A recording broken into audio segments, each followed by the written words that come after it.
a-hole for embarrassing my sister-in-law after she expected me to pay her and her friend's bill? So I, 25 female, went out for dinner for my sister-in-law's 28 female bachelorette party this past weekend. Between my sister-in-law and my husband, 26 male, sister-in-law has always been the golden child of the family. Growing up, my in-laws cuddled her and gave her everything that she wanted, while my husband always got the crappy end of the stick. She was always the popular girl in school, cheerleader, lots of friends, and all the boys loved her, while my husband was always a little more nerdy and got picked on quite a bit. Even my in-laws would give him a hard time about this and say he needed to be more like his sister. Well, fast forward to today. Both my husband and I went to top schools, got our degrees, and currently have very well-paying jobs in tech. I'm not trying to sound braggy. This is just for context, but we live a very, very comfortable life. Sister-in-law still currently lives at home with my in-laws where they foot all of her bills. She had my niece, 4 female, with her ex, and is currently on marriage number 2. This past weekend, I was invited to this fancy upscale restaurant in my city for my sister-in-law's bachelorette party, saying she just wanted to do a nice dinner. There were 8 of us in total, and at the end of dinner, the bill comes out and the waiter hands it to me.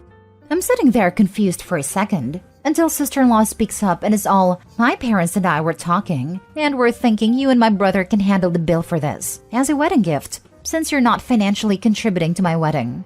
I stared at her shocked for a moment, and then was like, "And you didn't think to bring this up to me beforehand?" She started going off about how we're so well off, so what's the big deal? And she's sure her brother wouldn't have an issue with it. I asked her why her fiancé doesn't foot the bill, or my in-laws, and where in her right mind she thinks it's okay to spring this on me. She started going on about how we're the wealthiest in both her and her fiancé's family, and that she didn't think I would act like this and would say yes. I told her, "Well, sorry, but I'm not your parents. Don't expect handouts from me." She called me selfish, and I called her entitled brat, paid for my half of the bill, and left. Well, as expected, my mother-in-law, sister-in-law, and even some of the cousins and aunts on my husband's side have been absolutely furious with me and are expecting me to apologize for the comments. I told them over my dead body. Husband is 100% on my side, and we are debating on not going to the wedding. I was talking to my mom, and she thinks I took it too far with the comments, and she just apologized to keep the peace. Am I the a-hole? Info, the bill was close to $1,000. Now for the comments. Not the a-hole. Don't apologize. No matter how much money you make, you are not expected to 1. Contribute to your sister-in-law's wedding. WTF. 2. Foot the bill for an entire bachelorette party that you were attending as a guest. 3. De-escalate her temper tantrum once she didn't get her way. The burden of payment for a bachelorette party usually falls on the maid of honor and bridesmaids, and arranged for ahead of time, or the bride. And a far more common occurrence is that everyone pays their own way but chips in for the bride so that she is taken care of. But again, that's settled way ahead of time. Not the a-hole. I guarantee you were only invited as a setup to try and make you pay. Don't go to the wedding. And I'd honestly consider how much contact you want to maintain with sister-in-law and your in-laws moving forward. It's clear they see you two as nothing but an ATM. They obviously splurged as much as they wanted as well, with the bill being close to $1,000. Not the a-hole. The fact of her springing that on you at the end is unconscionable. It'd be one thing but still questionable if they had approached you privately beforehand to see if you'd throw a dinner for them. It's another entirely to surprise you at the end of a dinner and expect you to pay for not only her, but 6 of her friends. Even more so that she did it publicly. My guess is, she wanted to rely on you acquiescing to social pressure to do it without a fuss. Also that she expects contribution from you for her wedding. If you were her parent, that's one thing. But as a future sister-in-law? This is so wildly entitled on her part, and on the part of the families backing her. Next story. Am I the a-hole for refusing to share my family's cookbook with my half-sister? My mom's grandma started a cookbook before she had kids. My grandma inherited it off her when grandma started having kids, and then my mom got it before she had me. My mom gave it to me when she was sick. I was 7 at the time and died soon after. She told me to be careful with it, and that it was special to our family. A couple of years after she died, I learned my dad had cheated on her with his now wife, and that my half-sister was the product of an affair, and born before my parents' divorce was finalized. I was too young to realize when it was all going on. After learning this, I had a hard time being around my dad. I remember my mom being sad and it made sense why. I also learned that he had told my mom in a really cruel way. How I found out is, I eavesdropped on a fight between my dad and my maternal uncle and aunt and heard it all, including how much my dad hated how boring my mom was. I remained distant from him, his wife and my half-siblings ever since, and I have 2 more half-sisters and a half-brother. My dad decided to tell the oldest of my half-siblings about the cookbook. He mentioned how much I valued it and all kinds of stuff. She wanted to share it with me, to cook from it and to get right in it like I will someday. She pestered me about it, and every time I told her no. Then her parents would tell her more about it. In the end, she was upset and sobbing over being told no. I had told her it was something special from my mom's side, that I wanted to keep it private until I have children. That wasn't good enough, because she insisted we're family and she's my sister. My dad and his wife were angry with me. My dad's parents also told me I should have shared it with her, and that I'm being cruel to her when my mom isn't alive to care if the child born from the affair gets part of the book or not, but she could be closer to me because I share it with her. I don't really care about my dad nor his wife's opinion. I have no respect for them. They are pieces of trash in my eyes, but my grandparents and I always got along okay enough. Am I the a-hole? Not the a-hole. And give the book to your aunt or uncle for safekeeping. Before it goes missing, is destroyed or edited. Scan the pages and make yourself a working copy. Then put the original somewhere safe as a treasured heirloom. Maybe get a safe deposit box. I'm petty. I'd scan the pages but make some photoshopped alterations, which makes the recipes taste wrong/inedible. You'll know. But if they copy your book, they won't be able to reproduce them properly. Not the a-hole. But you need to hide that book somewhere safe because they will take it. If they're petty enough, they'll probably destroy the cookbook. The parents could make their own traditions, but they wanted to hijack OP's maternal family's tradition. Not an if, it's a for sure. There's literally no other reason for Dad to want his other daughter to have it, other than knowing it hurts Opie and his ex-wife. Literally, that is it. He doesn't care if it makes Opie closer with her sister. He just wants to keep hurting his ex, because he has made it clear he has nothing but negative feelings for her. He called her boring and deliberately cheated on her as punishment for being so, and continued to use that as justification to others and why he hurt her. Opie's dad just wants to continue hurting a dead person and doesn't care if it hurts Opie too, because he probably hates Opie too for being connected to her mother. Dad just wants the other daughter to have it, because he probably convinced her to hate Opie and destroy it for fun when she does get it. Everything Dad is doing is on purpose to cause pain and hurt to someone who has been dead, and to Opie because she's an extension of her mother. Pretty pathetic that he's still trying to hurt a dead woman. Next story. Am I the a-hole for canceling my mother-in-law's phone plan so she can't let my nephew use it? Am I the a-hole here? Everyone around me says yes, but I feel super gaslighted by my husband's family right now. We are both late 20s with no kids. We added my mother-in-law to our cell plan a few years ago when we got married because she lives alone and didn't have a cell phone. My husband thinks it will keep her safer to have one for emergencies. At the time we added her for her phone and plan, it was around $20 extra per month. Plan costs have gone up and she got a nicer phone, so now it's close to $50 per month. Pretty steep the way the economy is, right? Anyway, my husband's brother has a young kid. He's 8. He's a nice kid, but not my responsibility. When I called my mother-in-law's cell phone a few days ago, my nephew answered. I asked him if he was at Grandma's house and if I could talk to her. He said no. He was at his house and Grandma's given him her cell phone to keep because his parents wouldn't get him one. My mother-in-law didn't tell me nor my husband about this, and I got pretty angry.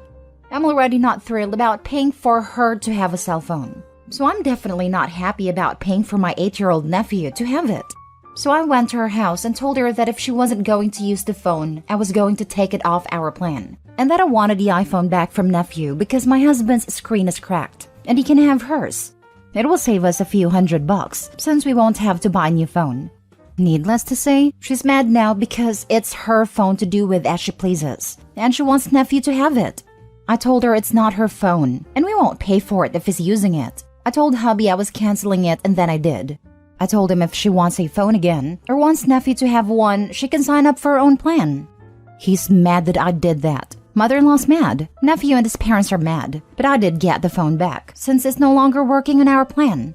So am I the a-hole? I don't think I am. We all have to make cuts where we can with this economy. Now for the comments. Wait, the parents who wouldn't let their 8-year-old have a phone are mad? Shouldn't they be angry that your mother-in-law went over their heads? Or is nephew not getting a phone is for financial reasons? They just didn't want to have to pay for a phone, but are happy to have someone else pay for it. Not the a-hole. The whole point was for mother-in-law to have it because she lives alone and might have an emergency. If she chooses not to keep it, then you don't have to pay for anything. And clearly she doesn't need a phone, and she happily gave away someone else's property. Something tells me she intended for nephew to have it. That's why she upgraded a phone. Not the a-hole. Your husband and you put mother-in-law on your cell phone plan for her well-being.